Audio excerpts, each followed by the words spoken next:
Okey, nombor 10, sesetengah kalimah yang tidak bertanwin tidak dapat menerima baris kasrah. Oleh yang demikian, tanda jar bagi kalimah ini tidak normal, iaitu akan berbaris fathah, seperti Mesir dan juga masajid.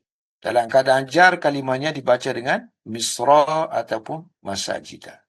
Ini kembali balik pada tajuk kita yang sebelum ni. Isim terbagi kepada mu'rab dan juga mabni. Mu'rab ni artinya yang boleh berubah baris kan. Terbagi kepada dua. Satu yang munsharif, yakni bertanwin. Satu lagi ghair munsharif, tak ada tanwin.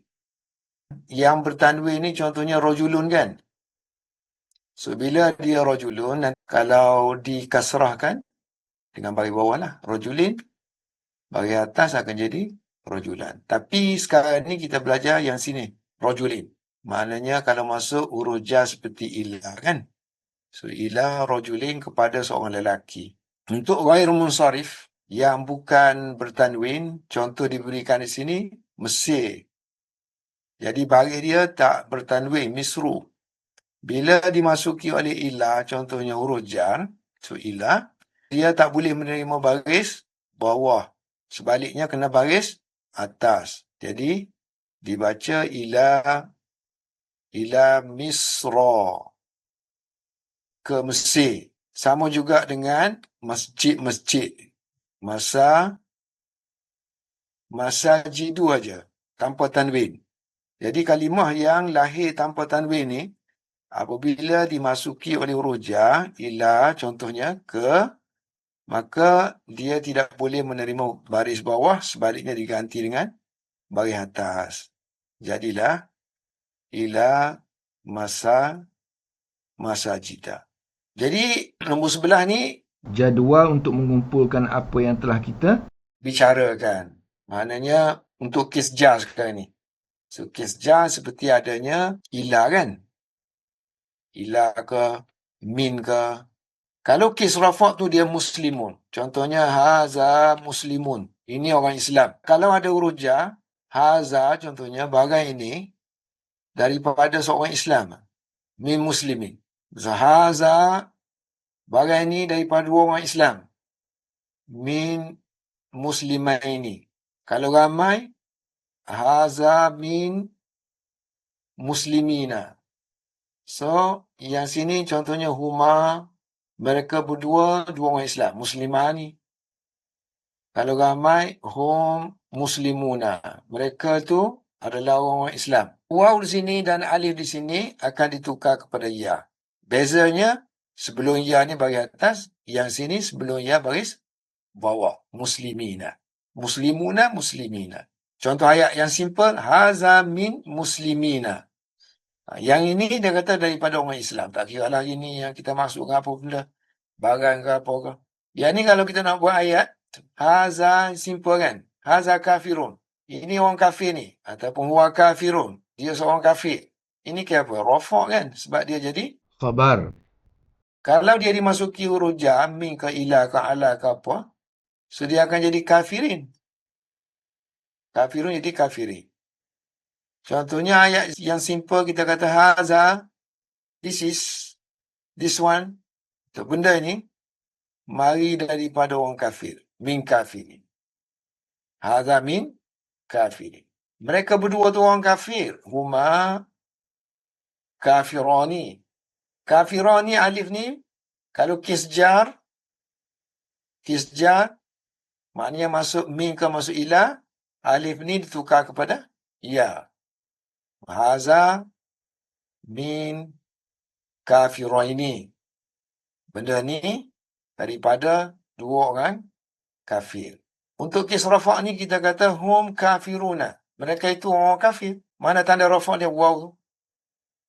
Waw tu boleh berubah kepada ya. Dalam kes jar. Bila masuk ila ke min ke ala ke. Contoh sini haza min kafirin. Haza min kafirina. Ini daripada orang kafir. Yang ni Kes rafa' hazihi Misru. Ini negara Mesir. Ataupun kalau kita nak jadikan Mesir itu sebagai pemula ayat, Misru, negara Mesir, ba'idatun. Jauh. Samalah. Sama ada jadi mubtada ke, subjek, ataupun jadi predikat, semuanya masuk dalam kes rafa'. Dirafa'kan dengan baris dhammah. Untuk kes jar, tadi kita dah beritahu, kes jar bagi kalimah yang tidak ada tanwin, dia hanya menerima baris fathah. Contohnya, aku daripada Mesir. Ana min Misra. Aku daripada Mesir. Bukannya ana min Misri. Min Misri pun tak boleh. Min Misri pun tak boleh. Min Misru pun tak boleh. Kena min Misra sahaja. Baik. Dari segi binaan, apabila ada huruf jar dengan kalimah selepas dia, maka dari segi tata bahasa, yang ni kita panggil jar. Jar ni mana huruf jar lah. Jarun. Panjang tu kan? Jarun. Ataupun harfu jarun. Harfu jar. Ataupun kita tulis harfu jarrin. Ini adalah huruf jar. Mana-mana kalimah selepas huruf jar dinamakan dia sebagai majrur, yang dijarkan. Yang ni maknanya yang menarik. Yang ni kena tarik bibir ke bawah. Yang ni yang menjadikan kalimah ni ditarik bibir orang yang bertutur tu ke bawah. So, majrurun. Kes dia ni kita namakan kes majrur. Ini kes tata bahasa ni, bukan lagi maksud dia tarik ke bawah. Itu kalau orang tanya secara halusnya, so dia beritahulah asalnya maknanya tarik. Tapi ini kes. Kes ni maknanya dia dah satu kelompok dah. Selepas huruf jar ni, kita dah masuk ke dalam kelompok berbaris bawah. Dan mana-mana tanda yang terjadi selepas fi huruf jar, min ke ila ke, so diberikan satu nama yang umum supaya mana-mana kalimah yang masuk selepas fi ni, dia berada dalam keadaan yang sama, nama yang sama. So kita masukkan nama dia ni Sebagai majrur lah. majrur. Kita akan tulis lagi sini, majrur ni dengan baris apa sini? Bil kasrah. Majrur dengan baris kasrah. Macam yang ya tadi kan. So majrur bil ya. Majrur dengan huruf ya, bukan lagi dengan baris. Jadi majrur nak kena umum lah kan, sebab dia ada dua tanda ni. Satu kasrah, satu ya. Jadi kalimah masjid ni, dia dijarkan. Makna majrur ni dijarkan dengan ni tanda je. Tanda kasrah. Kita kena sebut tanda lah, sebab nanti ada tanda yang lain kan. Kena sebut tanda dia. Tanda apa? Tanda kasrah. Sebab satu lagi ada, yang ni, muslimah ini, muslimina tu ya kan. Kafiraini, kafirina, ya yang berubah daripada waw, berubah daripada alif. So alif dan waw ni adalah seolah-olah seperti tanwin lah, sebab tanwin ni berubah kan. So yang ni pun berubah juga, alif dan waw. Okey, yang sebelum ni kita tak masukkan apa-apa ni, kita hanya tulis kes jar je, kes jar saja. So, kita punya amil kita tak masukkan lagi amil dia. Mana amil dia? Sekarang ni barulah kita masukkan amil dia. So, amil dia, fi kita masukkan contoh. Satu persatulah. Fi, kemudian nanti li, kemudian ila, contoh ala sikit kan. So, 3 tu dulu kerana kita buat ni secara berperingkat. Jadi, huruf jar pun kita masukkan secara berperingkat. Jadi fi ni, kalau kita masukkan kepada kalimah lain selain pada masjid. Contohnya kita ambil bustan. So asalnya bustanun. So bila masuk fi jadi bustanin. Di sebuah taman. Di taman ataupun di sebuah taman. Yang ni asalnya al-bustanu. Bila masuk fi jadi fil busta. Ni tukar baris tu. Yang ni pula baitin. Fi baitin. Asalnya baitun. Rafa'. Bila masuk fi ni amil. Petugas. Yang kerja dia menjarkan. Maknanya tukar baris dhammah bertanwin kepada baris kasrah yang bertanwin. Bila dimasukkan alif lam, al-baitu, tak ada tanwin lah kan. Jadi bila masuk fi selaku amil yang menjarkan al-bait, maka bait ditukarkan barisnya kepada baris bawah, jadilah fil baiti, di rumah, dalam rumah, di rumah tersebut ada alif lam. Yang ni tak ada alif lam. Yang ni mana umum, yang mana khusus. Baik. Mesir pula, misru asalnya. Kalau masuk amil jar seperti fi, maka Mesir akan dijarkan. Maknanya akan dimajrurkan dengan baris fathah. Sebab apa? Sebab dia kalimah yang tidak bertanwin, yakni ghair munsharif. Ghair munsharif, tidak bertanwin, tidak boleh menerima baris bawah. Yang ni kalau kita nak buat ayat yang simple-simple boleh lah. Kita kata hazal walad, budak ini, hadzal waladu fi bustani. Budak ini berada di sebuah taman, tambah lagi lah soghir, taman yang kecil, soghirin. Sama juga hadzal waladu, budak ini berada di taman itu, fil bustani. Aku berada di sebuah rumah. Orang telefon kita kan, kamu duduk mana? Kita nak sembunyikan, kita kata aku adalah di sebuah rumah ni. Ana fi baitin. Kalau kita kata aku duduk rumah aku lah ni. So kata ana fil bait. Ada alif lam tu merujuk rumah dia lah kan. So ana, aina anta al'an? Ana fil bait. Ana di rumah.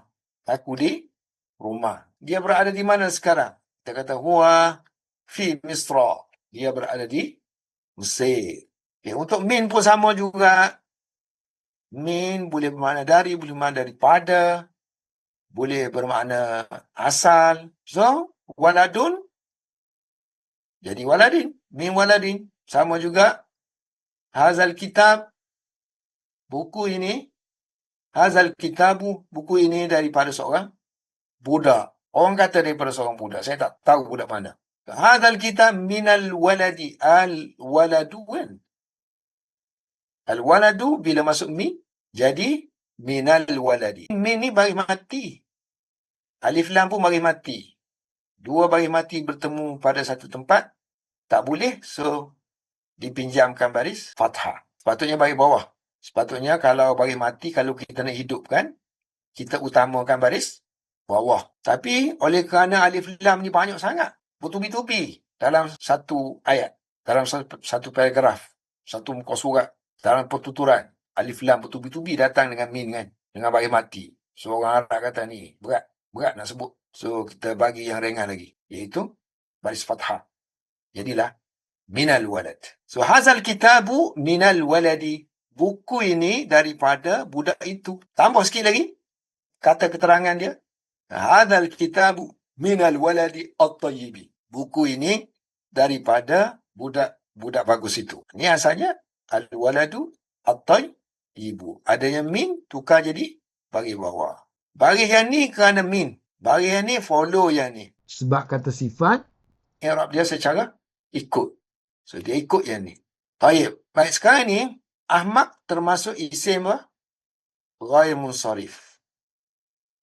So ini kata sifat yang tak ada tanwin. Nanti dia tak ada baris bawah lah. Kalau dia tak ada alif lam, dia tak ada baris bawah. Jadi kalau kita kata hadzal kitabu, buku ini, min daripada waladin, daripada seorang budak yang dungu, budak bodoh kan.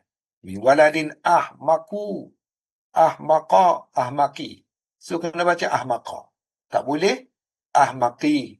Tak boleh ahmaku. Kerana i'rab dia kata sifat akan ikut dia punya isim yang dia sifatkan. Yang ni pula kerana amil dia yang ni. Min ni petugas. Amil kita panggil, tugas dia menjarkan. So yang ni jarkan. So yang ni follow yang ni. So follow tu artinya follow sebagai jar. Tanda tak semestinya kasrah. Dia jar, maknanya selepas min, mana-mana yang ikut terkesan oleh min ni, dia akan dijarkan, kan? Dijarkan. Tapi dijarkan tu tak semestinya tanda dia tu kasrah. Ada yang tanda kasrah, ada yang pakai ya saja, ada yang pakai baris fathah. Yang originalnya kasrah. Min waladin ahmaqa. Ini ramai pelajar-pelajar kita, kan? Untuk belajar BA agama, Master agama, PhD agama. Ya ni tak dulu lagi ni kalau baca. Hadzal kitabu. Kalau kita masuk ke alif lam, i'rab dia semua jadi normal. Semua jadi normal. Maknanya semua bagi bawah. Tak kira lah munsharif ke ghairu munsharif ke. So, hadzal kitabu, buku ini, minal waladi, daripada pelajar yang dungu. Al-ahmaq. I'rab ini, mana perubahan baris ini disebabkan oleh amil. Amil ni kita panggil harfu jar, kan? So, nama dia huruf jar. Dia ni as a what? Sebagai apa tugas dia? Dia amil. Mana dia petugas. Tugas dia menjarkan mana-mana kalimah yang datang selepas dia. Menjarkan. Jadi memajrurkan. Majrur. Cuma majrur ni kita tak tahu tanda dia apa, kan? Yang ni tanda dia kasrah. Nanti, ya. Nanti, fathah. Yang ni fathah. Baris, fathah.